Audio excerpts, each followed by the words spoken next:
All right. So tell me what's going on with USA Swimming. We have a little bit of a controversy. Yeah. We don't talk a lot of this on the air, but I think it's really interesting because we pay attention to it in Olympic years. Yes. Yeah. But I still think people don't understand, Brooke. Well, and our government does not subsidize our Olympic teams.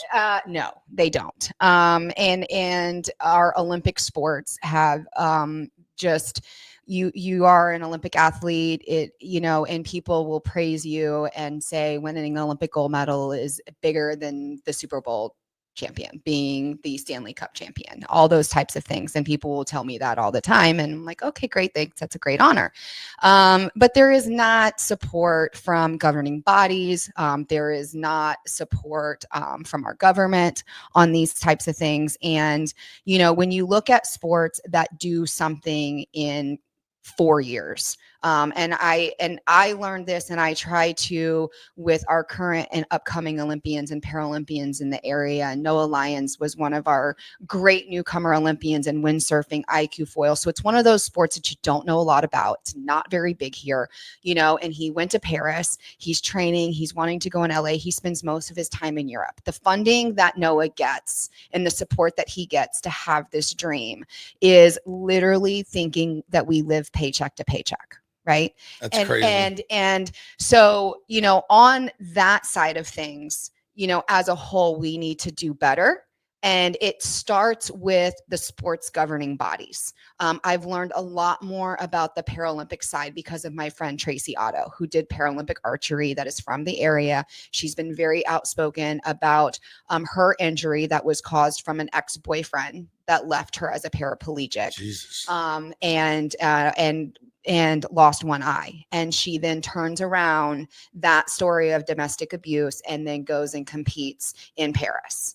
Right? There is no support. In fact, I am trying to help Tracy to get her story out there because she qualified to go to Paralympics World Championships in Seoul in September. She has decided to step away from competing for the rest of the year because her and her fiance just had a beautiful baby girl. Oh, cool. And I'm so proud of her for stepping up and choosing to focus on herself, her recovery, her daughter, and her family. That's a hard thing for any athlete to step away and say, I'm not going to compete. And I said to her, Tracy, I am not disappointed. I am actually so proud of you. Yeah. This shows so much growth and because it's for your probably family. Defined her. Yes. For so long. Yeah. But for Tracy, she actually, which I did not know, that she has to pay to be part of the para archery organization in order to compete. She even though she's competing for our country. Yes, has to pay to be part of this to compete. And I'm like, wait a second. But then on the other side of things, the funding and the support that she gets, and then digging more into the story, her companion and coach is not funded to go with her. Okay. Look, if I qualified for a trip and I was going to go, I physically can get myself to where I need to be. I can get on an airplane. I can travel. I can rent a car. I can do all of these things. Then you go on to the Paralympic side of things and the different categories of these athletes. Tracy is in a wheelchair. She has limited mobility on her right side. And you mean to tell me that they're not paying for your companion or coach to go with you? You gotta have somebody. So you can't do it by yourself. So it's on my side. And I guess, I can say, because I'm now in my 40s, and I heard Sarah Walsh say this yesterday at a luncheon that I was at, that, we're to the point now, and I'm to the point now that I'm just going to voice my opinion. And I'm going to say what I think. Good for you. Because somebody has to, and it's harder this goes back to when I came onto the show and talked about Leah Thomas. Yeah. That I had the ability to be a voice, not a negative, not putting somebody down, but being a voice for the current athletes. When you're in it, it's very hard because you are, I don't like to use the word puppet, but you are kind of controlled by right. USA Swimming or whoever it might be. In all of them. Yeah. So you answer to somebody because of your funding. Right. You do get funding. Now, I can tell you, I spent over 10 years, almost 15 years really 20 years, 1994 to 2004, ranked in the world many of those years first, winning national titles. I received as the top rank distance female swimmer in the world, not just our country, the world. I got $1,200 a month. I don't mean to laugh. No, go ahead, because that's ridiculous. But and that was now, and I don't know. That doesn't even pay for Mr. Banks. I don't know what their coach. Yeah, I don't know what they're paying the athletes currently now. I have heard it's not much more than that. Are you kidding me? I'm not kidding. If they probably pay, yeah, again, I'm not going to go in to say that I know exactly how much they're getting paid, but trust me, it's not like they're getting paid $5,000 a month. So how do they train? So when we go into USA Swimming, and I'm going to use that because that is what I know. And when you look at the development of USA swim teams and club teams, and you look at collegiate recruiting and the portal and NILs and everything like that, we are not looking at the sport on the development level. That is one thing that I see as the issue within USA Swimming, and it has been for a number of years. Back in my day, it and was you mean struggling. by not paying swimmers to train? Look, and not so at the development, there needs to be more support for the club teams. There needs to be more for the coaches. There needs to be more for families. There needs to be more for competition. You have to develop from the bottom up. Right. But then when you get into your national level swimmers, and there is a percentage of that are in college, so they're swimming collegiately, they're getting a scholarship, their education is free.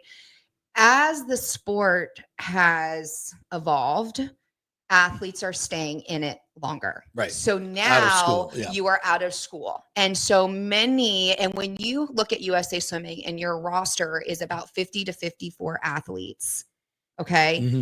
The number, you have to have strength in the bottom. You have to have strength in your relay swimmers, or like what happened in Singapore, we got knocked out and didn't even make it into the finals. Which is unheard of. We're medaling and we're getting silver and bronze. We rely on our relay swimmers just as much as a Bobby Fink, a Katie Ledecky, a Gretchen Walsh. All those names, they are just as important. Okay.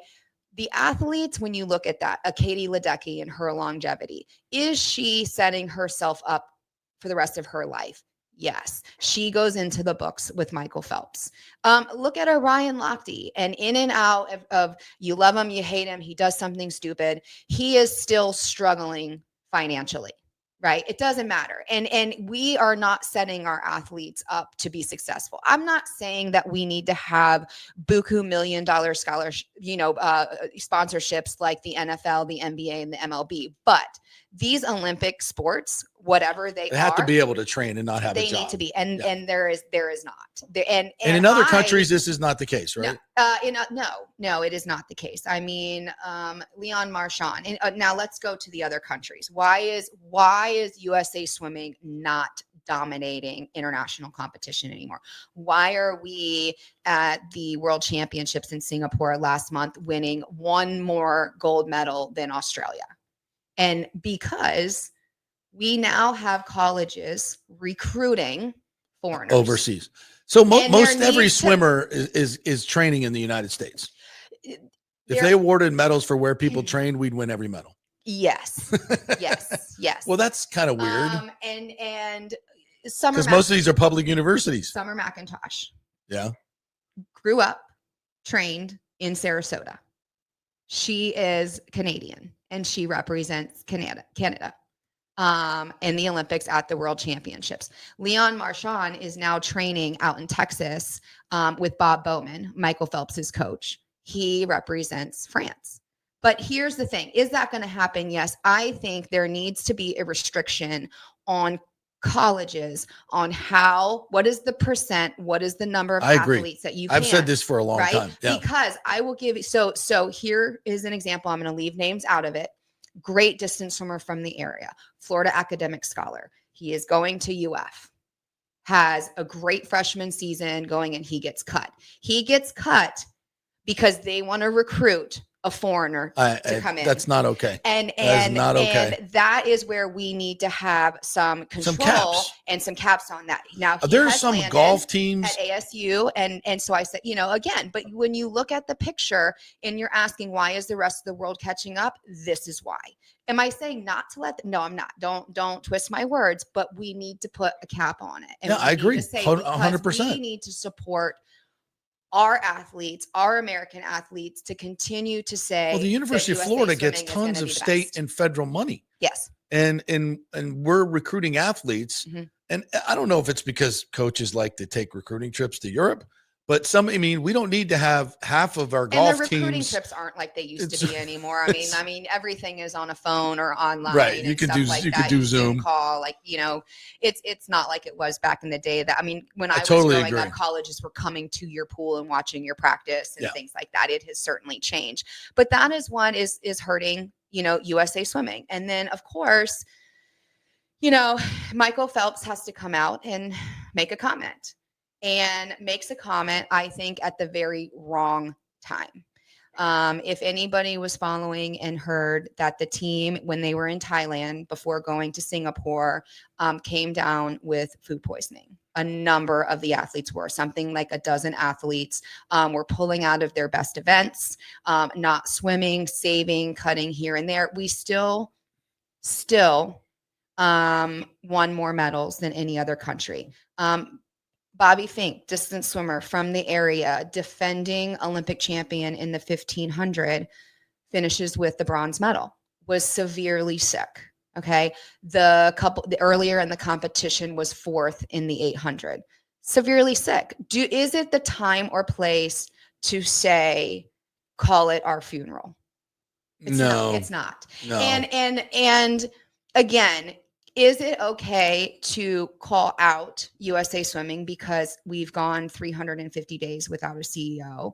They finally named in April national team director. But there are some big issues. But you can't say that during a competition when these athletes and I knew it just from listening to the broadcast and watching every race. The athletes are going to take that personal. Yeah. If you meant it to be directed, then be very specific on why you're saying this. But you are saying this during a competition when these athletes, I have comments from an agent saying one of the athletes after she got out thought she was going to crap in the pool. Good That's how God. bad it was, and so you got to know the inside before you come out. And look, Michael Phelps is the most decorated Olympic athlete of all time. And he will probably hold that for forever, centuries. Yes. I just don't know how it's going to be done again because the competitive sports world is just growing. Yeah. It really is. And I wish that he could do it in a better way. And there's no better person to speak about it and get behind and try to do something. But if you're going to be critical, you got to back it up. Yeah. And you know what? And here is my take. What would be in it for him? Right. Because now, less than a month later, the news story is Michael Phelps going and teaching the Baltimore Ravens how to swim. Well, because why? Because it's exposure. Yeah. Because there's more exposure and there's more of a story and he can get on the Today Show to go do that. Trust me, going and teaching other and kids and children involved in that. Yes, that's great. But when you came out literally 3 weeks ago and made a post on calling the sport that gave you everything, why are you worth $100 million? Yeah. If you didn't have swimming, you're not worth $100 million, but you call them out, but then you're done. You've given a statement that was not your words, that was written. And then you go on to something because now you can be on the Today Show. Let's talk about USA Swimming if you're really that passionate about it. I'm not the person. No comments. Don't ever say I'm the person to take over because I'm not. And I too. And he said, look, when you are done, and this is not me just bashing on USA Swimming. I'm not bashing on them because USA Swimming gave me a platform and allowed me to accomplish a dream. But it is across the board. and you can compare it to the NFL, you compare it to the NHL. When your career is done and you are not the greatest athlete anymore, those businesses are on to the next one. Yeah. You are done and forgotten unless you figure out how to play that role. Yeah. And I know there were opportunities for Michael to do a lot more for the sport back in the day when he was just retiring, than come out and call it a funeral. Because it's not. It's not a funeral. Our athletes are there and they're trying on what they're giving. The comment needs to be is USA Swimming, get it together. Yeah. We need to be better. And especially because in 3 years, we're back on US soil. And here's why. And if we're not the best in 3 years, whose fault is it? Yeah. Well, I think it's if nothing else, it's a wake-up call. It's a wake-up call big time. But what do you think Michael could do more for USA Swimming? You know, I that's a hard question. I'm not quite sure. I hope that there are phone calls or he is having conversations with Greg Meehan and he's talking to the new national team director, who I thought did a great job fundraising, talking to media. I think Michael needs to go and do tours and go across the country and meet club teams and meet these kids and go to the development level, inspire them. And don't do it for the check. Do it because you care. Yeah. Where is the charity giving in this? Okay. And I had a great conversation with a person yesterday who is a very successful business owner. And I think this can be the message. The person told me that when I started my business, I knew it was my duty to give back to the community of the success of my business. And if it only meant donating $100 or supporting a youth athletic team, then that's where I started. This person, since the mid 80s, has donated and provided back to our community over $1 million now. Wow. And so there needs and it starts small. And it starts small. But if you are, and I wish I was in the position that I could say I had $1 million, what could I do with that? Right? I always said if I won the lottery, I would build a pool. Yeah. And I would offer free swim lessons. Yeah. Right? If I had that, I would do that. My wife and I talk about that all the time. The reason we want to be rich is so we can give it away. Yeah. I mean, I want I have like this kind of dream house, and I would have like a boat. Like my dream car is a new 4Runner. Like, I mean, that really, like, I don't want anything fancy. I want just like the new 4Runner, but they're like $60,000. But no, it's the aspect of giving back. And that's what I think I would like to see Michael do. I would like to see him give back to the sport that gave so much. Absolutely. And it cannot always be about what comes into your bank account. Well said. Well said. All right.